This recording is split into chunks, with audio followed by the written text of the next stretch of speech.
How's it going, ladies and gentlemen? Welcome back to the channel. If you're new here, I'm David Clark.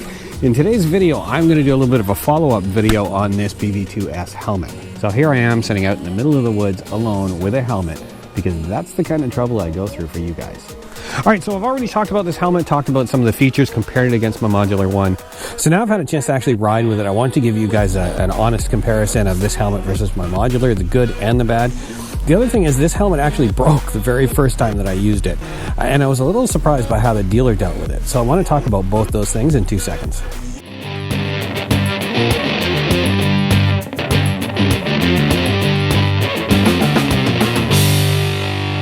So tell me if this has ever happened to you, that you've gone out and you've spent a lot of money on something, and just because it was expensive, you try and convince yourself that it's good. And I was doing that for a while with this helmet, but I actually do have some issues with it. Now, overall, I do still think it's a really well-designed helmet and it's good for snowmobilers.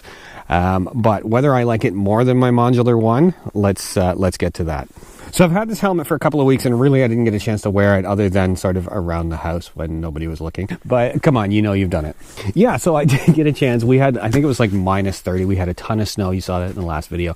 Unfortunately, we've had a lot of rain and warmer temperatures and freezing drizzle, and a lot of the snow is gone, but I'm hopeful it's coming back. We've still got a pretty good base.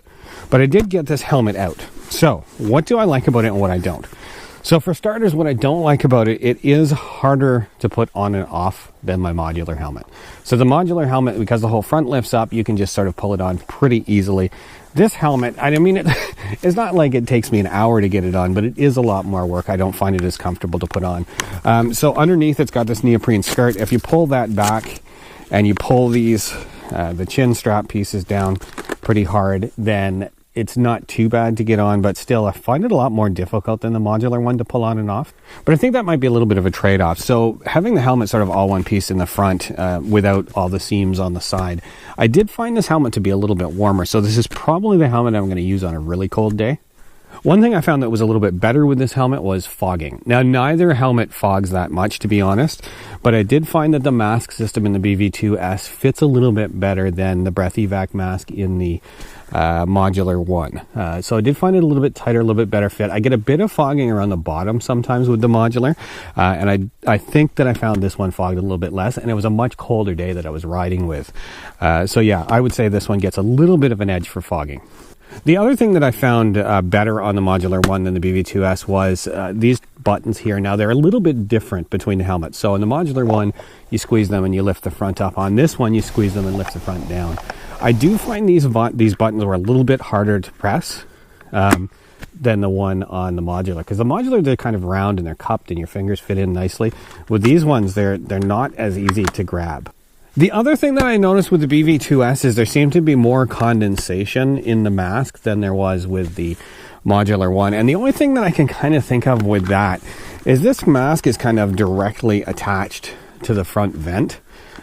So whereas the modular one, that mask is separate and it's kind of back inside away from the chin of the helmet. So I'm wondering if this actually gets a little bit colder and that's why you get a bit more buildup of condensation. But really, I mean, if you're out riding for the day, I think by the end of the day, you're going to have a fair bit of condensation in both. All right, so I did mention the first time I used this helmet that I had a little bit of a problem with it, which kind of surprises me because this was made by, the fine craftsmen in China. And actually, so what had happened was I had the visor up, got on my sled. I've been waiting like you guys have for weeks to get some snow. Finally got some snowfall. Get my new helmet, get my new sled, go for a ride. Had the visor up. I stopped to talk to a buddy of mine, and then I pulled the visor down. When I locked it in, I heard this crack. And I thought, oh, was that just ice? But no, I could see a crack in the visor. So yeah, as it locked in to the seal, it cracked right up the middle. Now those things happen, right? It's not the end of the world. Products are mass produced nowadays and then they're shipped all over the world. There's a lot of opportunity for flaws and defects and damage to happen. It's really much more a matter of how the dealer responds to you when you have a problem that matters to me. So I got my modular one out and I sent an email off to Onge Recreation. So they're a platinum dealer in Barrie. There's a reason those guys are a platinum dealer, I'm telling you. So I sent them a picture of the helmet. I sent them from a few sides so you could see that it hadn't been dropped. There's no chips. The next day, I heard back from their parts department. And he said to me, do you mind if we take a visor off another new helmet and send it to you? Because if we order one, it's going to take longer, and then you're going to be waiting around. And he knew that we've all been sitting around waiting for snow. So I thought that was totally awesome. Not only that they got back to me that quickly, but that they asked, is it okay if we take one off a new helmet?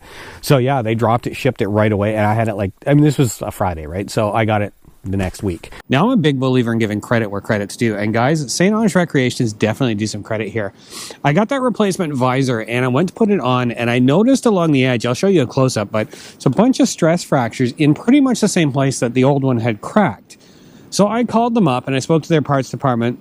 And have you ever been pulled over by the police and you haven't done anything, but just because you get pulled over, you feel like you're guilty? I sort of felt the same way with this visor because they sent me the replacement so quick and it's damaged and I'm calling for another one. The really cool thing is that was yesterday afternoon that I called them with that problem and I've already got the new visor. So this one is fine, but really recommending if you're buying a BV2S, take a good look at the bottom edge of this visor just in case. All right, so what's my final word? What's the bottom line on the BV2S helmet? I think, like all BRP products, I think it's a great helmet. I honestly like it. I think it's a comfortable helmet. It's warm. It looks great. It doesn't fog. Visibility's good. I personally give a little bit of an edge to the modular design. I like a modular type helmet better. All right, guys, so I think that's a wrap for this video. I hope that helps you out. You know, like any BRP product, I think this is a great helmet. So if you're looking at a BV2S versus a modular, you're trying to make up your mind, I hope that gives you a couple of things to make your decision on. All right, now if you did find that video useful, do me a favor and click the thumbs up. If you haven't subscribed to the channel, think about it. You know, if you're new to snowmobiling, you might pick up some tips and tricks. If you click that little bell icon, you'll get notified when I post a new video. So until next time, I'm David Clark. Thanks for taking the time to watch.